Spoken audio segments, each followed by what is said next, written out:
नमस्ते छात्रों, कक्षा 8वीं विषय हिंदी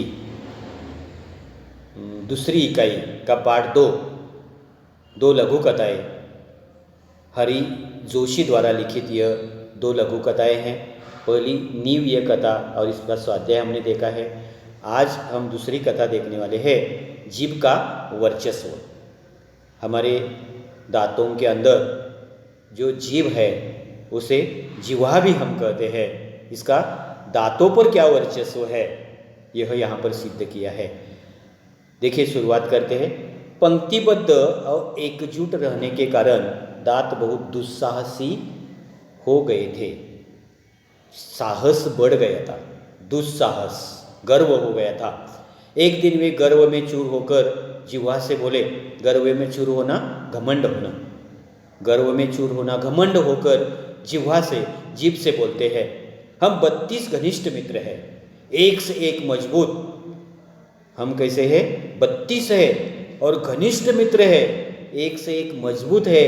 तू ठहरी अकेली, चाहे तो तुझे बाहर ही न निकलने दे। तू ठहरी अकेली है ना, हमने अगर तय किया तो तुझे बाहर ही नहीं निकलने देंगे। जिह्वा ने पहली बार ऐसा कलुषित विचार सुना था। ऐसा दूषित विचार, कलुषित विचार पहली बार ये जीभ ने सुना था। वह हंसकर बोली, ऊपर से एकदम सफेद और स्वच्छ हो, पर मन से बड़ी कपटी हो। छल करने वाले हो ना, ऊपर से सफेद दिखाई देते हो और अंदर से कपटी हो, छल करने वाले हो। ऊपर से स्वच्छ और अंदर से काले घोषित करने वाली जीभ विस्मयादिबोधक चिन्ह है। ये उद्गार है दांतों के। ऊपर से स्वच्छ और अंदर से काले घोषित करने वाली जीभ, वाचालता छोड़। ये तुम्हारी बात करने में तुम निपुण हो, ये बात करके हमें लुभा रही हो। यह वाचालता छोड़, अपनी औकात में रह। हम तुझे चबा सकते हैं। यह मत भूल कि तू हमारी कृपा पर ही राज कर रही है। दांतों को गर्व हो गया है और वह कहते हैं, हमारी कृपा पर तू राज कर रही है। दांतों ने किटकिटाकर कहा, हमारी कृपा पर राज कर रही है। यह दांतों ने किटकिटाकर कहा। एक दूसरे पर ऐसे दांत किटकिटाते हैं ना। जीभ ने नम्रता बनाए रखी किंतु उत्तर दिया, दूसरों को चबा जाने की ललक रखने वाले बहुत ही जल्दी टूटते हैं। दूसरों को चबा जाने की इच्छा रखने वाले जल्दी टूटते हैं। दूसरों को नष्ट करने वाले भी लोग होते हैं, वे जल्दी उनका घमंड दूर हो जाता है, ललक उसकी जल्दी टूट जाती है। सामने वाले तो और जल्दी गिर जाते हैं। दांतों के बारे में कहा है, सामने वाले दांत है ना, ये बहुत जल्दी गिर जाते हैं। तुम लोग अवसरवादी हो, स्वार्थी हो। किसने कहा है? स्वार्थी हो, जीभ ने कहा है। क्यों स्वार्थी हो कहा है, आगे देखते हैं। मनुष्य का साथ तभी तक देते हो जब तक वह जवान रहता है। स्वार्थी हो ना, मनुष्य जवान है तब तक तुम उसके मुंह में रहते हो, और बूढ़ा हो जाए तो सभी गिर जाते हो, छोड़ जाते हो उसी मनुष्य को। वृद्धावस्था में उसे असहाय छोड़कर चल देते हो। शक्तिशाली दांत भी आखिर अपनी हार क्यों मानने लगे? इतने शक्तिशाली दांत हार क्यों माने?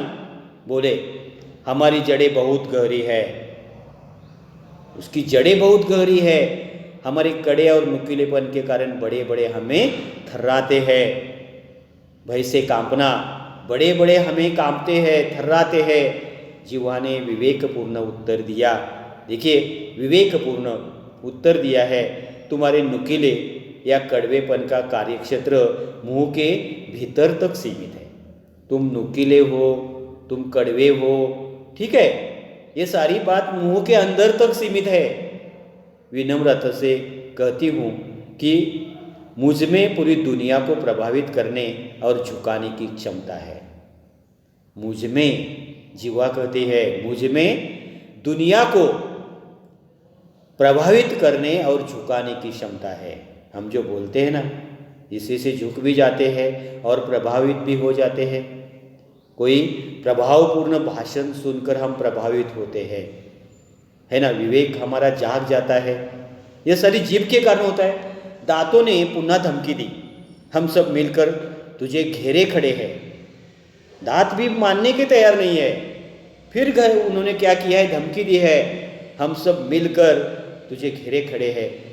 कब तक हमसे बचेगी, कब तक बचेगी।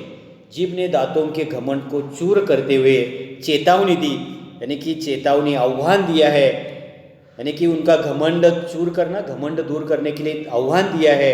डॉक्टर को बुलाओ। देखिए वह जीभ कहते हैं डॉक्टर को बुलाओ, प्रश्न चिन्ह है।